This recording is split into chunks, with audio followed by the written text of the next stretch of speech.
اتنی بات تو سارے لوگوں کو پتا ہوگی کہ اب ہمارے زندگی کا ایک باب 14ویں شعبان کو بند ہو جائے گا اور 15ویں شعبان کو ہمارے نئے سال کے تمام معاملات کا دروازہ پھر سے کھولا جائے گا۔ اس رات کو اللہ تعالیٰ فرشتوں پر تمام معاملات کا حکم نازل فرماتا ہے کہ فلاں بندے کے ساتھ سال بھر میں کیا کیا ہونا ہے، یہاں تک کہ یہ تک حکم آ جاتا ہے کہ کتنے لوگ پیدا ہوں گے اور کتنے لوگ دنیا سے جانے والے ہیں۔ لیکن اس سے پہلے کہ ہمارے اعمال جو پیش ہوں گے اللہ کی بارگاہ میں سال بھر کے، اس سلسلے میں تو اب ہم غور کر سکتے ہیں۔ زندگی کے آخری وقت جو اعمال ہیں انہی کا اعتبار ہوگا۔ میرے آقا صلی اللہ تعالی علیہ وسلم نے ارشاد فرمایا، اللہ تعالیٰ نے کسی کو جنتی لکھا ہے، کسی کو جہنمی، لیکن ہوتا یہ ہے کہ ایک بندہ نیک کام کر رہا ہے زندگی بھر، اچھے اعمال کرتا رہتا ہے، لیکن اس کے متعلق لکھا گیا کہ جہنم میں جانے والا۔ ہوتا کیسے ہے؟ فرمایا گیا موت کے آنے سے چند دنوں پہلے یا چند لمحوں پہلے وہ ایسے گندے کاموں میں مصروف ہو جاتا ہے جو جہنم کی طرف لے جاتے ہیں، انہی کاموں میں اس کی موت ہوتی ہے اور خاتمے پر ہی سب کچھ دار و مدار ہے، پھر اسے دوزخ کی طرف لے جایا جاتا ہے۔ اور کسی کے متعلق اللہ تعالیٰ نے جنتی لکھا ہے جبکہ اس کے کام برے تھے۔ فرمایا گیا کہ وہ برے کاموں میں مصروف تو رہتا تھا، لیکن موت سے پہلے اچانک وہ اللہ کی طرف آ گیا، یہ محافل میں بیٹھنے لگ گیا، اور اسی اسنا میں اس کی موت ہوئی، تو آخر میں جو کچھ کرتا تھا اسی کا اعتبار کیا جائے گا اور اسے جنت بھیج دیا جائے گا۔ میرے عزیزوں، اب 15ویں شعبان سے پہلے اس سال جو کچھ بھی گزرا ہے اس پر اب ایک دروازہ بند ہوگا اور اللہ کی بارگاہ میں اس سال کی کتاب پیش ہوگی۔ ہو سکے تو جیسے ہمارے بزرگوں کا معمول ہے، ہم 14 شعبان کو بھی 15 شعبان کو بھی روزہ رکھ لیتے ہیں۔ وجہ کیا ہے؟ بعض لوگ خامخواہ ہم سے بحث کر رہے ہیں، اس کی دلیل کہاں ہے، اس کی دلیل کہاں ہے، یہ کہاں سے ثابت ہے، وہ کہاں سے ثابت ہے۔ ان کو شب برات کے روزوں کے متعلق بڑی عجیب سی بات ہے۔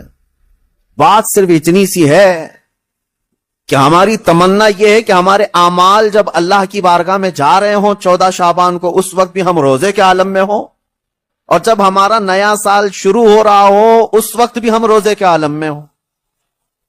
کیا یہ بہتر طریقہ نہیں ہے؟ اسی لیے بزرگوں کا معمول رہا کہ اس سال جو بھی چلا، جیسا بھی گیا، گزرا تو ہے، لیکن اخیر وقت کچھ ایسے اعمال کر لو کہ اللہ کی بارگاہ میں جب یہ پیش ہوں تو تمہارے لاسٹ امپریشن کو دیکھا جائے، تمہارے آخری اعمال کو دیکھا جائے کہ آخر میں یہ کیا کرتا تھا۔ تو اللہ نے قرآن میں فرمایا ہے، دوڑو اللہ کی طرف، ففروا الی اللہ، اللہ کی طرف دوڑے دوڑے آ جاؤ، سابقوا الی الخیرات، نیکیوں کی طرف دوڑ بھاگ کرو، جتنا ہو سکے بھاگو۔ صحابہ کرام رضوان اللہ تعالی علیہم اجمعین میں اس بات کا تو کمپٹیشن ہوتا تھا، وہ نیکیوں میں سبقت لے جانے کے لیے ایک دوسرے کے آگے بڑھنے کی کتنی تمنائیں کرتے۔ سیدنا ابو بکر صدیق اور حضرت عمر فاروق رضی اللہ تعالیٰ عنہ کا معمول یہ تھا کہ حضرت عمر کہتے ہیں میں ڈھونڈ ڈھونڈ کر کے مدینے میں کچھ ایسی نیکی کرنا چاہتا تھا جو ابو بکر نہیں کرتے، کہیں پر بھی ان کے برابر ہو جاؤں یا ان سے آگے بڑھ جاؤں۔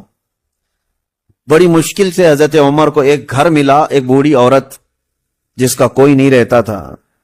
حضرت عمر نے طے کر لیا کہ اس کے بیوہ عورت ہے، اس کے گھر کا سارا کام میں کر دوں گا، کسی کو پتہ بھی نہ چلے۔ وہ فجر میں نماز کے بعد جا کر دیکھے تو اس عورت کا سارا گھر کا کام پہلے سے کیا ہوا ہے۔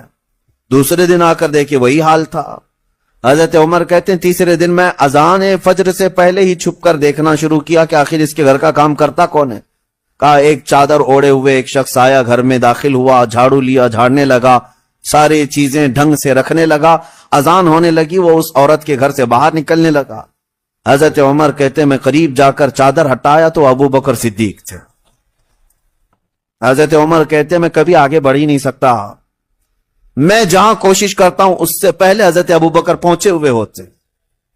جب آپ کی خلافت کا وقت تھا تب آپ نے اعلان کیا، حضرت عمر فاروق نے، کوئی ایسی نیکی جو ابو بکر کرتے تھے اور میں نہیں کر رہا ہوں تو لوگوں مجھے بتا دو تاکہ میں برابر ہو جاؤں۔ کسی ایک صاحب نے کھڑے ہو کر کہا حضرت ابو بکر جب خلافت کرتے تھے ان کے زمانے میں وہ سب کے حقوق ادا کرتے، لیکن روزانہ وہ دوپہر کے وقت اپنے ہاتھ میں توشادان لے کر جنگل کی طرف جاتے اور پتہ نہیں کسی کمزور یا کوئی معذور یا محتاج کو کھلا کر آتے، لیکن ہمیں یہ نہیں معلوم کس کو کھلاتے تھے۔ یہ حضرت ابوبکر کا معمول تھا۔ دوسرے دن حضرت عمر نے اپنے گھر سے توشادان لیا، روٹی سالن، اور لے کر اسی جنگل کی طرف چل پڑے۔ وہاں کس کو کھلاتے تھے کیا پتا، دن بھر ڈھونڈتے رہے، کوئی ملے، کوئی نہیں ملا۔ شام کا وقت قریب آ رہا تھا، ایک پہاڑ کی چوٹی میں ایک غار سے کسی کے ذکر کرنے کی آواز آ رہی تھی۔ دوڑ کر جا کر دیکھا کہ کوئی ہے یہاں پر مجبور۔ جیسی غار کے اندر نظر پڑی تو دیکھا ایک ایسا شخص بیٹھا ہوا ہے جس کے ہاتھ بھی کٹے ہیں، پیر بھی کٹے ہیں، اور آنکھوں سے بھی بینا نہیں ہے، اندھا ہے، نابینا ہے۔ اتنی معذوری کے عالم میں اگر کوئی بیٹھا ہوا ہے اور غار میں، تو حضرت عمر کہتے ہیں مجھے تو یقین ہو گیا کہ یہی وہ بندہ ہے جس کو حضرت ابوبکر کھلایا کرتے تھے۔ حضرت عمر کہتے ہیں میں گیا، چپکے سے جا کر بیٹھ گیا، میں نے آواز بھی نہیں کی تاکہ اس اندھے شخص کو یہ معلوم بھی نہ ہو کہ کون کھلانے آیا ہے۔ آپ نے روٹی توڑ کر سالن میں بھگوئی اور اس اندھے کو منہ میں روٹی رکھی۔ جیسے ہی اس کے منہ میں روٹی کا ٹکڑا گیا، وہ چیخ کر کہتا ہے آنے والے، کیا ابوبکر کا انتقال ہو گیا؟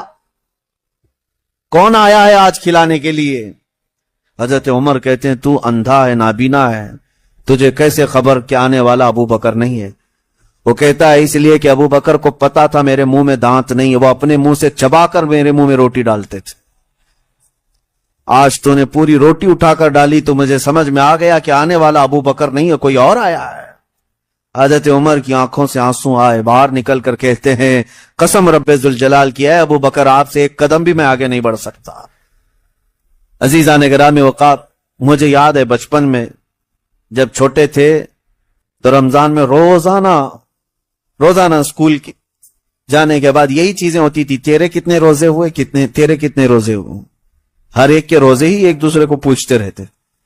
لیکن آپ ہو سکتا ہے آپ کے ساتھ بھی ایسا ہوتا رہا ہوگا، سارے دوست جیسے 10 رمضان آ گئے، 15 رمضان آ گئے، ہر ایک کو پوچھتے رہتے ہیں کتنے ہوئے، کسی کے 7 ہوئے، کسی کے 10 ہوئے، کسی کے 12 ہوئے، اور کوئی کہتا ہے پورے ہوئے ہیں، اب تک کے پورے ہوئے ہیں۔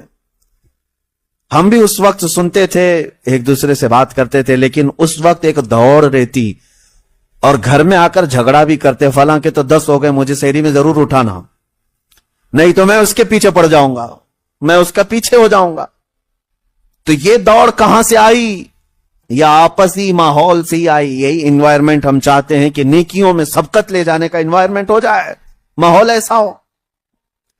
دوڑ لگے صرف رمضان میں نہیں، تلاوت قرآن میں بھی۔ صحابہ کے درمیان یہی ماحول تھا۔ حدیث پاک میں ملتا ہے صحابہ کرام مسجد نبوی میں جمعہ کی نماز کے لیے جو آتے، پہلی صف کا ثواب ہے نا، حضور پاک صلی اللہ تعالی علیہ وسلم نے صرف ایک بار یہ ارشاد فرمایا کہ اگر میں تمہیں بتا دوں کہ پہلی صف میں نماز پڑھنے کا ثواب کیا ہے، تو اس پہلی صف میں آنے کے لیے تم سب آپس میں تلوار بازیاں کرنے لگ جاؤ گے، جنگ ہو جائے گی تمہارے درمیان۔ تو حضور پاک صلی اللہ علیہ وسلم نے اتنا فرمایا تھا، لیکن تلواریں تو نہیں نکلتی تھی صحابہ کی۔